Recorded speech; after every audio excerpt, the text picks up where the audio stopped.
Meghan Markle has amassed a fortune of $60 million. That's 60 million since leaving the royal family. This is according to the documentary which dropped last night, Meghan, Duchess for Sale, ? From Channel 5 UK. And I have a lot to say about it. Let's get into it. First of all, I noticed two things about this documentary. One is that it went into the finances of Meghan Markle, how much money she's made from her different endeavors, which I found very interesting because I had a lot of questions about that. The second thing I noticed was that this documentary sort of took you on a surface level journey of how the public reacted to Meghan Markle from the time that she first got involved with Prince Harry and the wedding all the way up until right now, and how the public's opinion has been influenced by her attempts at making money. They didn't really go too hard on her because that's my job. So let's talk about it. Straight out the gates, they start talking about money. They say that in 2014, although she was not a big Hollywood star, she did have Suits and she did have the TIG. And that helped her rack up a net worth of $5 million. The TIG was this lifestyle blog, which they say she did for monetization. Now my question is, how do we know how much she made on Suits? We have not seen any contracts. We don't see her bank accounts, honey. I mean, that's just the facts. We really don't know. And even sometimes when Forbes magazine, Fakes magazine, puts in celebrities' net worth, the celebrities come back and say, it may or may not be for tax purposes. They say, that's not my net worth. Where do they get those figures from? And they dispute what Forbes puts out. So how do we know how much Meghan Markle made on Suits? That's the first question. The second question I have is regarding the TIG. How do we know how much money she made with that? I think she got a bunch of freebies through the TIG. Between 2010 and 2020, a lot of these companies and travel agencies and airlines and hotels, etc., did not really understand what bloggers were. They didn't know if they were journalists, newspapers, wannabes. They really didn't know. And they used to treat a lot of bloggers who were celebrity adjacent or fame adjacent or in the orbit of celebrity, you understand what I'm saying, who had blogs very much like they were the written gospel. So they would give them free hotels, free trips. And I think that is what the TIG really afforded Meghan. There was just no way of knowing how much money they would make unless you noticed that, say, like Jashu, which was a blog out of Singapore, where she got apartments, she got cars, she damn near ran for politics in Singapore. She had on the sides of her blog ads just going down. I mean, the actual script was like a narrow paragraph, like margin, because there were so many ads on her page. She was massive. Things in Asia blow up differently than they do in the West. But I'm just saying that I don't think the TIG was that big a deal. But yet she'd pose up in these places and these hotels and on these vacations and kick up her feet. And we don't know if she got that for free, guys. So I don't know if they're translating whatever she gained as freebies into currency and then calling it came up to 5 million. I really don't know. But I am talking about that because it sets a foundation for Meghan the hustler and Meghan the wanna get stuff. So it gives us a sneak peek into her personality prior to meeting Harry anyway. In 2016, she started making headlines after being spotted with Prince Harry, who she, now here we go, met on IG and then got a date set up with. So now there's so many stories about how they met. There's 3 or 4 different versions of how Prince Harry and Meghan Markle met. Some would say that recollections may vary. The documentary is amalgamating all of the different versions into one. They met on IG, which was a dog tongue out thing. And then from there, somebody set it up. What they're leaving out is the actual Meghan also looking at Harry's Instagram and checking him out. But anyway, they're going with all of the above version of them meeting. So then they start saying that because Meghan Markle was such a hustler, Harry was very attracted to that. Why? Oh, because I guess he's never seen a hustler. She's a unicorn and it was so attractive to him. Bear in mind that Harry never saw Meghan as a hustler. Harry was just as duped as the Queen. Meghan was trying to be Diana. She was trying to be humanitarian, a philanthropist. She was out going to run away from the children in Africa. Save the children in Africa. She was going to wear all of the emblems of the Commonwealth on her veil as she did. And she was so interested in being part of the Queen's Commonwealth Trust. Harry didn't see her as a hustler at that time. Hustler? She was trying to go to Botswana with him, and she had the Rwanda water project and all of that. So that's weird that they thought that was the reason why Harry fell so deeply in love with her. But I guess they're trying to find a justification because they married 1.5 years after meeting. But there are a lot of different theories around that, because people thought she might have thought she was pregnant or might have told people that she was pregnant. That's obviously something she could find out quickly. But the fact that her wedding was moved up above Harry's cousins and the dress was too big, as if it was fitted for somebody who might have been expecting to be bigger, keyword expecting. We don't understand why the wedding was so shotgun and so quick. So that is, I think, what the panel is trying to explain here. He was just so enthralled with her hustler mentality. And here is where the journey starts of the public's opinion of Meghan and Harry. They were very excited about the royal wedding. They were very happy for Harry, equally happy for this actress, supposedly, that no one's seen what she's in. But in any case, she's an actress and she should be happy too, and they should be happy. He's a spare. Who cares, really? I mean, it's not like it's William.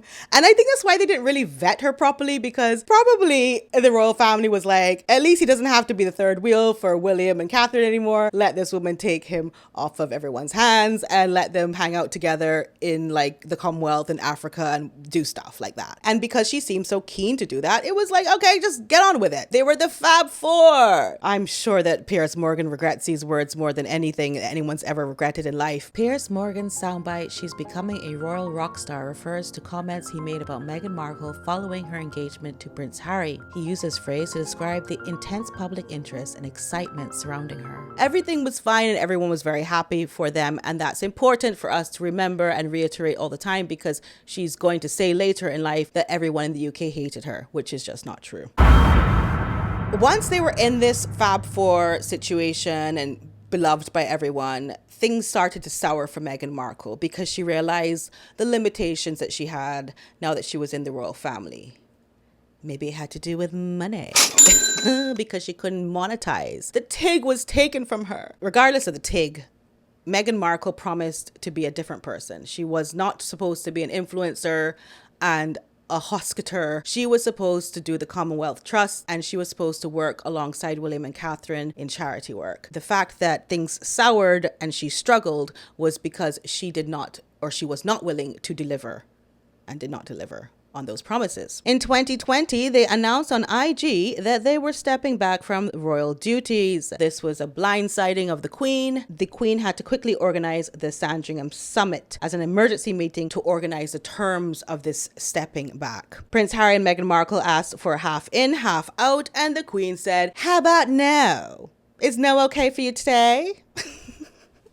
It was at this point that people questioned Meghan Markle's motives from day one. People really started to wonder if this woman ever wanted to be part of the royal family, if she ever wanted to be a philanthropist, a humanitarian, have this huge platform to help all the people and all the women and all the things that she cares about. All of a sudden, they moved to America. But that does not mean that the public hate them. The public was actually quite interested. Oh, they're moving to America. Well, let's see what they're going to do over there. Maybe she'll become an actress. That was my first thought, personally. Revamp her career. Maybe Harry can be her agent. Maybe she's going to teach the world how to get a prince and how to get a rich man. And maybe she'll do some online courses about etiquette or anything that she can be taught to learn, or somebody could have taught her, or she can get a fake person. She can get an AI person to sit down and teach people etiquette. People were very excited about it. It wasn't like, oh no, they've moved to America. It wasn't like that. They buy a $14.7 million home purchased in Montecito. It has a mortgage on it. I didn't know that. That was very interesting for me to learn. The inheritance from Diana was $14 million. The security cost Harry and Meghan $2 million per year. At $2 million a year, that would explain why Prince Harry was trying to get the British taxpayer to pay for his security. And then, of course, they have all the staff and so on that they need to maintain the house. Anyway, since no one was asking, they decided to do an Oprah interview. The big Oprah bombshell. They don't mention the money with this, and I know why, because there was a lot of speculation as to whether that money was donated to Archwell, whether it was donated to Doria's fund.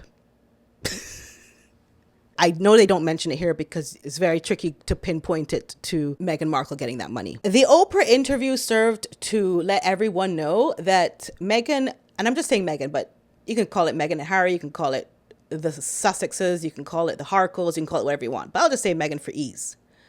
Everyone learned that Meghan had every intention of monetizing the secrets of the royal family, aka the lies. Those are my words, not the documentaries. She was going to come out and slander and trash the royal family to enrich herself. Instead of doing the Oprah interview, if she had gone straight into the good girl, love and joy and just friends and just having all my friends back in California has been really great. I also make this really cool jam. This is just me. If you're interested, I also know all the secrets from the royal family, how to do everything really, really nice. So my table setting is exactly how you would see it in Buckingham Palace, and just make it positive instead of nasty and evil. That was where she had a choice to make. But anyway, I'm going off topic. We're supposed to be talking about the financials because that's really what this documentary is focused on. Enter Netflix.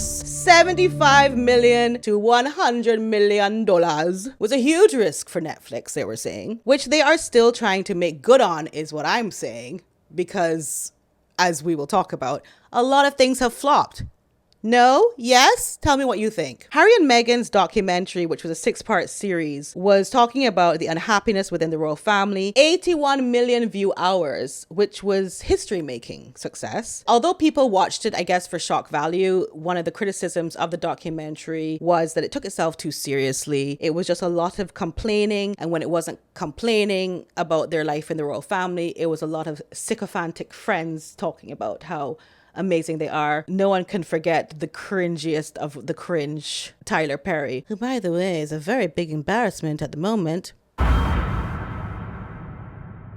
It was a hard watch, but it did well. The worst thing probably that stood out from that documentary was the mocking curtsy to the Queen that she did. But like I said, shock value makes money too. There were other criticisms, like why did they even do the documentary a few months after the Queen's funeral? Why did they share so many intimate details when Harry hates the press and hates that kind of exposure? Some of the commentators said they even could have done a documentary but just been kinder and not so backstabbing. That's not where the money was. They made a decision way back from when Oprah that they were going to make money off of trashing the royal family. That was a choice. That was a life-checking moment for them. Okay, so bear with me because we're going to get into the flops. There was a Netflix Polo flop. Harry's project didn't do well. It was too elitist, too niche, too uninteresting. There was a Heart of Invictus, which I tried to struggle through. The viewership dropped when Meghan Markle entered one of the episodes. I don't know if it was episode 2 or 3, but once Meghan came on screen, everybody got turned off of the Heart of Invictus. She has the opposite Midas touch effect. Another complaint about the Heart of Invictus is that it was just too lengthy. It might have been lengthy, but it was very compelling footage. In 2021, The Bench, under Duchess of Sussex title, was released. She was given a $700,000 advance on the book. $700,000 advance on the book. I did not know that. It's so crazy to me that that terribly written book and terribly plagiarized book was worth $700,000. Like almost $1 million. It only sold 8,000 copies in the UK.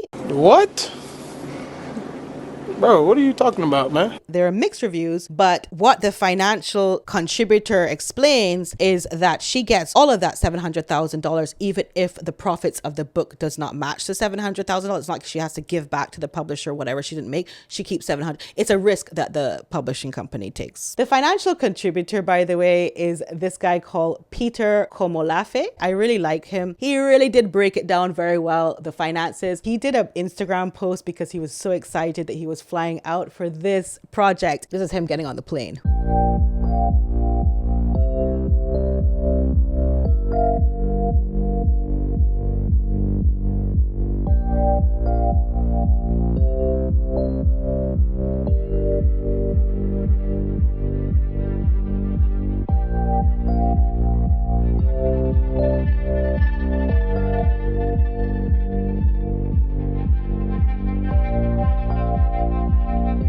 So let's move on to Spotify. 20 million. Well, all I can think of when I hear Spotify is Bill Simmons, effing grifters, and also the Vanity Fair article where they said that Meghan Markle put people in therapy long term. They're saying that podcasting was taking off and everyone expected another explosive tell-all. They expected that this was going to be Meghan and Harry together telling the world how terrible the royal family is. On December 2020, a 33-minute holiday special came out. It was a pilot show that was a sort of promotion for what kind of podcast Meghan and Harry would be doing. They featured celebrities like James Corden, Elton John, and it was a kind of a teaser for their podcast. But we heard nothing more from them and Spotify for another 1.5 years. In August 2022, Archetypes drops. Harry has disappeared from the podcast completely. One thing about Harry, he knows when to duck and dive. But not only did people not get Harry, they didn't get their royal story bombshell slander trashing the royal family either. They got Meghan talking. People should expect the real me in this, and probably the me that they've never gotten to know. And it got no traction, and it only lasted 13 weeks. Yeah, that was when Meghan was talking to women who have been misunderstood and aren't really crazy and are actually heroes or whatever. So in June 2023, Spotify and Meghan Markle mutually agreed to part ways. Right, this is my favorite part. This is where we get the infamous Bill Simmons quote. The grifters. That's the podcast we should have launched with them. Bill Simmons finally, he came out and told everyone why the deal actually fell apart. He also mentioned why Harry wasn't involved because he was so uninteresting and his brainstorming was borderline absurd. I got to get drunk one night and tell the story of the Zoom I had with Harry to try to help him with a podcast idea. Do it. It's one of my best stories. Remember, he wanted to interview Vladimir Putin and ask Vladimir Putin why he's such a sociopath. And now we come to the documentary's commentary on Spare, Harry's book that gave us an insight into the behind the scenes of the royal palace and also some revelations about security breaches that he made. You know, when he made that rod for his own back, talking about the Taliban. Enemy spotted. On the very first day, Spare sold 1.4 million copies, which made it the fastest selling nonfiction in history. They can see that Meghan Markle was probably behind Spare and that the reviews on it were pretty bad. The opinion of the couple falls at this point. In conjunction with that, South Park releases its episode on the Harkles, the worldwide privacy tour. We want privacy! We want privacy! A lot of bad things happening for them at that time. From there, the documentary moves on to the 4th of March 2025, which they are calling a Netflix rebrand. With Love, Meghan comes out. Okay. This 8-part lifestyle series showed Meghan transition from feminist to trad wife. The documentary says that even though this was a rebrand, the public wanted Meghan to be real. They felt like it was all fake. The entire show was embarrassing. They mentioned the whole "I'm Meghan Sussex now" insulting Mindy Kaling, and it appeared to be another fail on Meghan Markle's resume. They bring up the Jamie Kern-Lima podcast in April 2025 in a way to talk about the fact that Meghan Markle should not be using the HRH title. She promised the Queen she would not. She's not allowed to use it, and yet she is still using it to enrich herself. They point to the thank you gift, a card that Meghan Markle gave to Jamie, which had the HRH Duchess of Sussex title on it. And that brings them back to talking about the With Love Meghan series and how 2.6 million views they got in the first week, and that was all because Meghan Markle was hyping on her Duchess title. And then they get to Meghan's As Ever products and how it is an imitation of the royal insignia. They say that Meghan's label is imitating royal warrant, it is very royal coded, it's trying to be like Highgrove by Duchy of Cornwall, which goes to charity, unlike Meghan's, which goes into her pocket. They say that not only are Meghan's items overpriced, but they are very skeptical of her stock. They don't believe that she sold out. Some of the people on the panel did try to purchase her products and they had the same experience as me. I feel you, where everything was just not available. They get to July 2025. Here we are, where her rosé wine also sold out in no time. They also go back to Meghan gets a cut of every sale when people buy her clothes. She's gone back to square one, just like the Tig. But it's better now because she is part of the royal family and she can capitalize on that. They mention her investments a little bit because remember, this is Duchess for sale, and they talk about Clever Blends coffee. There's also Highbrow Hippie, and there's a lot of different other companies that she named that she was investing in, but we never hear how much. Like, is it $100? Is it $200? Like, how much has she really invested? They never go into that, which I expected them to do. So they're saying that she's an investor, she's an influencer, she's a businesswoman, and it's just a lot of things going on for her right now. They moved to April 2025 and the Lemonada deal, which by the way was a huge step down from Spotify. That's me saying that, not them. Apparently she got $40,000 for that. Remember that Spotify was allegedly 20 million. Confessions of a Female Founder, 9 episodes. Fake again, they think, because she is not a billionaire and she has not succeeded in business to the point where anyone should listen to her confessions. I mean, so you see how we're on a journey of how people are feeling about her. The podcast never really made the numbers that were expected.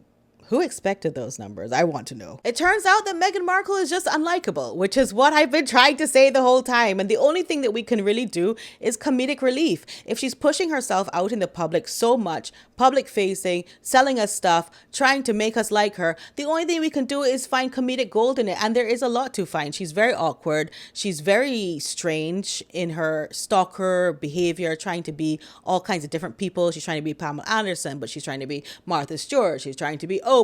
She's trying to be so many different people, and it's laughable. And that's the only value in Meghan Markle, is that she's funny.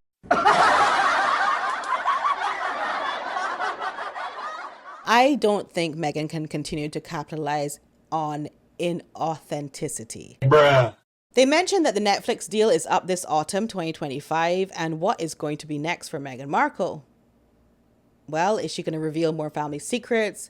Is she going to roll with the comedy like I think she should?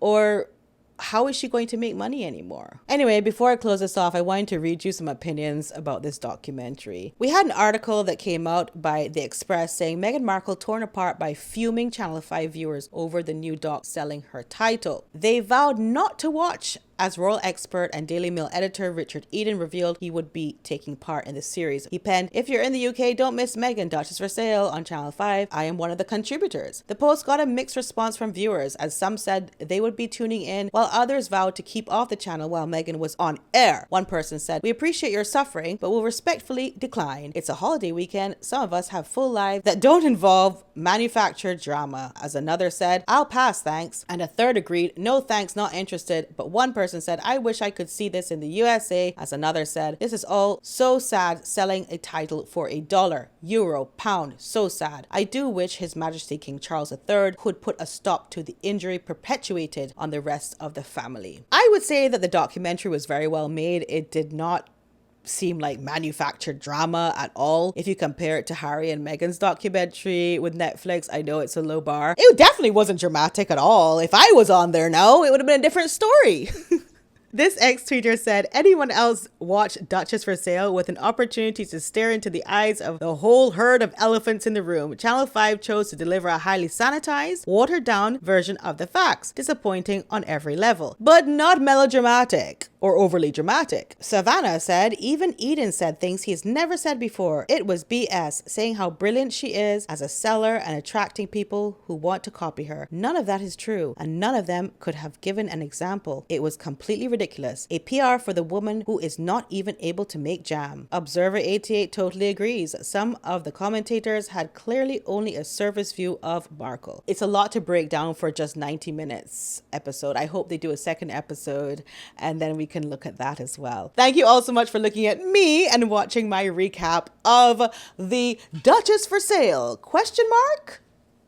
From Channel 5 UK. Love you, and you know that. Bye. Oh, don't forget to subscribe. Don't forget to press bell notification. And what else? Comment down below all of your thoughts for me, please. I have more videos coming out for you. I have lots of things. All right? Okay, good. Bye. Bye.